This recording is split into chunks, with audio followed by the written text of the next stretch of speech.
اعوذ باللہ من الشیطان الرجیم بسم اللہ الرحمن الرحیم۔ ذکر حضرت شعیب علیہ السلام کا۔ اہل مدین کے کچھ حالات۔ پچھلی قسط میں ہم نے اہل مدین کے حالات کے حوالے سے بات کی تھی۔ آج ہم بات کریں گے حضرت شعیب علیہ السلام کی قوم کی ہر درمی کے حوالے سے۔ آپ کی قوم کے لوگوں نے کہا، اے شعیب، کیا تمہاری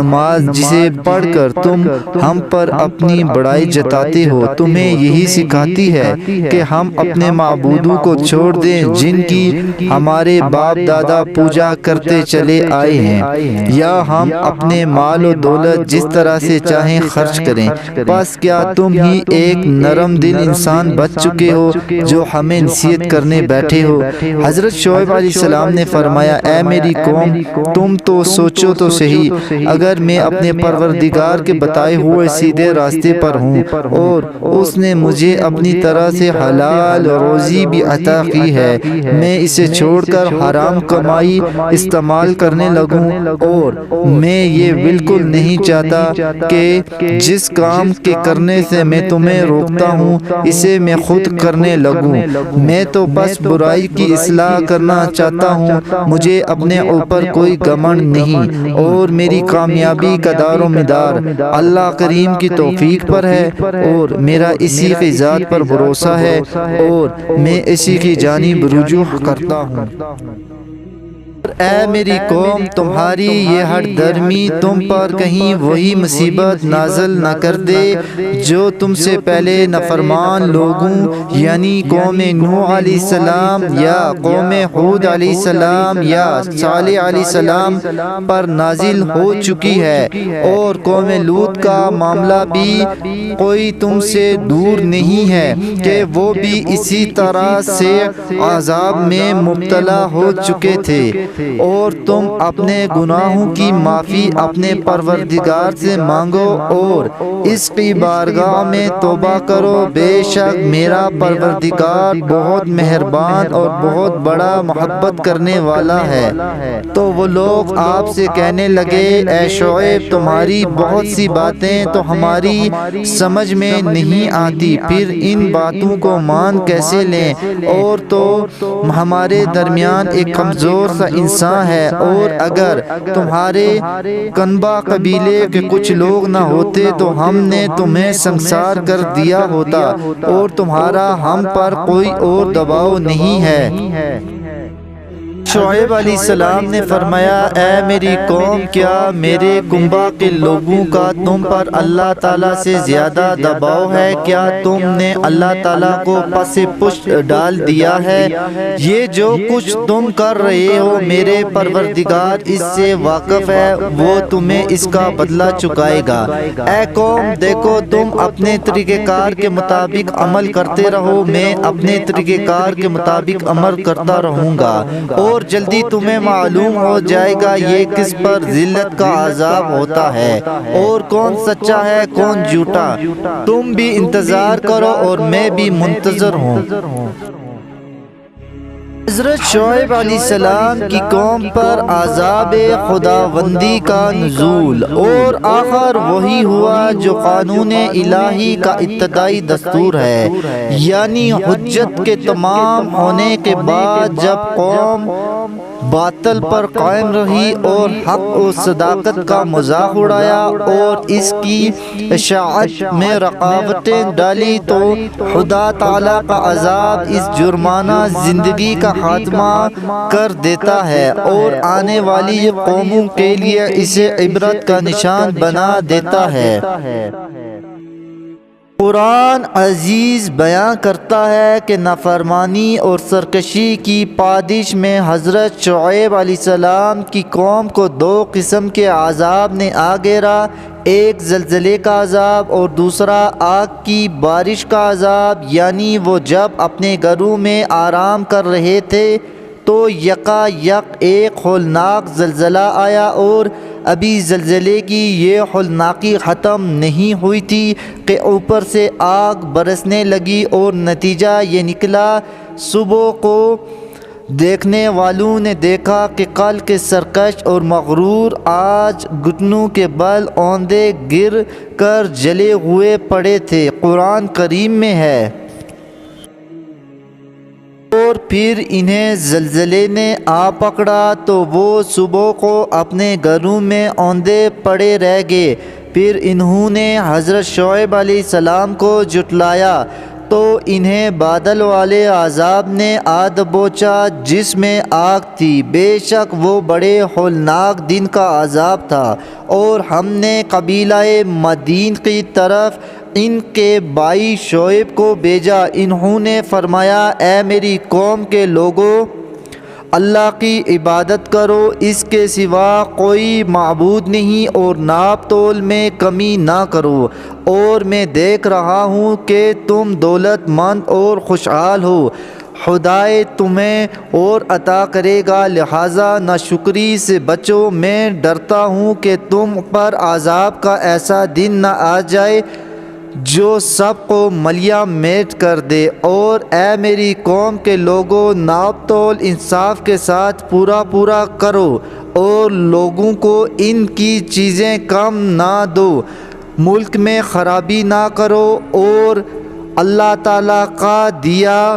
بیچ رہے ہو اور اس کا شکر ادا کرو، اسی میں تمہارے لیے بہتری ہے اگر تم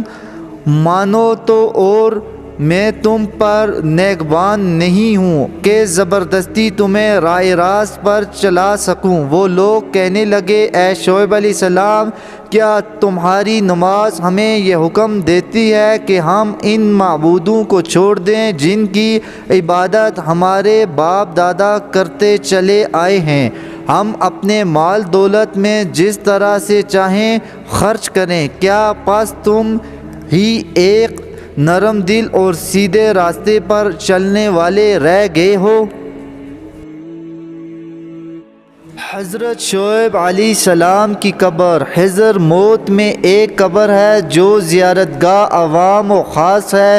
وہاں کے باشندوں کا یہ دعویٰ ہے کہ حضرت شعیب علیہ السلام کی قبر ہے۔ حضرت شعیب علیہ السلام قوم مدین کی ہلاکت و بربادی کے بعد یہاں بس گئے تھے اور یہاں آپ کی وفات ہوئی۔ حضر موت کے مشہور شہر شویقین کے مغربی جانب ایک مقام ہے جس کو شبام کہتے ہیں۔ اس جگہ اگر کوئی مسافر وادی ابن علی کی راہ سے ہوتا ہوا شمال کی جانب چلے تو اس وادی کے بعد وہ مقام آ جاتا ہے جہاں پر یہ قبر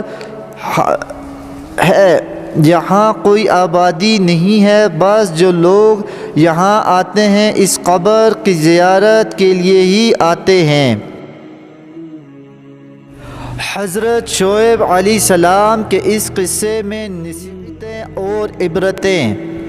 پچھلی قوموں کے یہ واقعات اور قصے محض کہانیاں نہیں ہیں بلکہ عبرت حاصل کرنے والوں کے لیے سرمایہ زد ہزار عبرتیں ہیں۔ اگر ذرا غور کی نظر سے دیکھیں تو ان واقعات سے چند مندرجہ ذیل نتائج حاصل ہوتے ہیں۔ سورہ اعراف میں مذکور ہے کہ حضرت شعیب علیہ السلام نے اپنی قوم سے فرمایا کہ بے شک تمہارے پاس رب کریم کی دلیل آ چکی ہے اور ایک پیغمبر کا بذریعہ وہی اللہ تعالیٰ کا لایا ہوا پیغام سب سے بڑی دلیل ہے جو کسی معجزے سے کم نہیں، لہٰذا تمہیں راہ راست پر آنا چاہیے۔ ہماری غلطیوں میں سب سے بڑی غلطی یہ رہی کہ ہم قرآن کریم کی تعلیم سے بے خبر ہونے کی وجہ سے یہ سمجھ بیٹھے ہیں کہ اسلامی زندگی صرف یہی کہ ارکان عبادت ہی ادا کرتے رہیں اور بس، اور ہم معلومات کی درستی اور اصلاح معاشرہ کو کوئی اہمیت نہیں دیتے۔ یہی وجہ ہے کہ اس زمانے میں فاسق و فاجروں کے علاوہ پرہیزگار لوگ بھی معمولات اور حقوق العباد سے بے پرواہ نظر آتے ہیں، اور حقوق العباد کی حفاظت اور معاملات کی درستی اسلام میں کس قدر اہمیت کی حامل ہے، یہ اس سے ظاہر ہوتی ہے کہ اللہ تعالیٰ نے ایک جلیل القدر پیغمبر کی بعث کا مقصد ہی یہی قرار دیا کہ اخلاق کی درستگی اور اصلاح حال اور حقوق العباد کی تبلیغ کریں۔ نمبر 3، خرید و فروخت میں دوسروں کے حق پورے نہ کرنا انسان کی زندگی کو ایسا زنگ لگا دیتا ہے کہ یہ بد اخلاقی بڑھتے بڑھتے تمام حقوق العباد میں کوتاہی کی خصلت انسان میں پیدا کر دیتی ہے، اور اس طرح سے انسان اخوت و محبت کے باہمی رشتوں کو توڑ کر لالچ، حرص، خود غرضی اور کمینگی جیسی ذلالتوں میں مبتلا ہو جاتا ہے۔ اس لیے اللہ تعالیٰ نے انسانوں کی اس اخلاقی اصلاح کے لیے فرمایا ہے، ہلاکت ہے ان لوگوں کے لیے جو دوسروں سے تول لیتے ہیں وقت پر پورے پیمانے سے، اور اپنی چیزیں دینے کے وقت ناپ تول میں کمی کرتے ہیں۔ اس مقام پر اسی حقیقت کو واضح کیا گیا ہے کہ ناپ تول میں برابری صرف چیزوں کی خرید و فروخت تک ہی محدود نہیں، بلکہ انسان کے اندر یہ خوبی ہونی چاہیے کہ حقوق اللہ اور حقوق العباد کو ہر موقع پر مد نظر رکھے، اور عدل و انصاف کی ترازو کو ہاتھ سے نہ چھوڑے، اور ناپ تول میں ہرگز کمی نہ کرے، اور لین دین میں دیانتداری اور انصاف کو مد نظر رکھے۔ نمبر 4، اصلاح احوال کے بعد خدا تعالیٰ کی زمین پر فساد پھیلانے سے بڑھ کر کوئی جرم نہیں ہے، اس لیے کہ ظلم، تکبر، قتل، غیبت، عصمت داری اور دوسرے بڑے بڑے جرم کی اصل جڑ یہی ہے۔ نمبر 5، باطل کی سب سے بڑی نشانی یہ ہوتی ہے کہ اس کے پاس دلیل کی روشنی نہیں ہوتی، بلکہ الٹا وہ حق کے دلائل کو برداشت نہیں کرتا، بلکہ وہ حق کی روشنی سے آنکھیں بند کر لیتا ہے، اور وہ دلائل کا جواب دلائل سے نہیں بلکہ ہر درمی سے اور غصے سے، قتل سے دینے پر آمادہ ہو جاتا ہے۔ لیکن انبیاء علیہ السلام اپنی بات روشن دلائل سے پیش نظر فرماتے تھے، اور رحم دل اور محبت کے ساتھ پیغام حق لوگوں کو پہنچاتے ہیں، اور اس طرح کے اندر تبلیغ اور نرمی کے باوجود کافر لوگ آپ کو دھمکی دیتے ہیں کہ ہم تمہیں جلا وطن کر دیں گے، ہم تمہیں سنسار کر دیں گے، اور آخر میں پیغمبر ان سے فرماتے ہیں کہ اگر تم ہماری آواز پر لبیک نہیں کہتے تو کم از کم ہمارے وجود کو تو برداشت کرو اور صبر کرو کہ خدا کریم ہمارے اور تمہارے درمیان حق و باطل کا فیصلہ فرما دے گا۔ اس کا جواب میں انہوں نے تمسخرہ اٹھایا اور کہا کہ بس اپنی عزم بند کرو اور اپنا نصیحتیں کسی اور کو سناؤ، اور جو حق و باطل کا یہی آخری مرحلہ ہے کہ خدا کا قانون حرکت میں آتا ہے، اور اس پر وہ عذاب عظیم نازل ہوتا ہے کہ بعد کو آنے والی نسلوں کے لیے عبرت کا سامان چھوڑ جاتا ہے۔ امید کرتے ہیں یہ ویڈیو آپ کو پسند آئی ہوگی۔ اس ویڈیو کو لائک کریں، اس ویڈیو کو شیئر کریں، اور میرے چینل کو سبسکرائب نہ کرنا نہ بھولیے گا، اور اگلی ویڈیو تک اجازت دیجیے۔ خدا نگہبان۔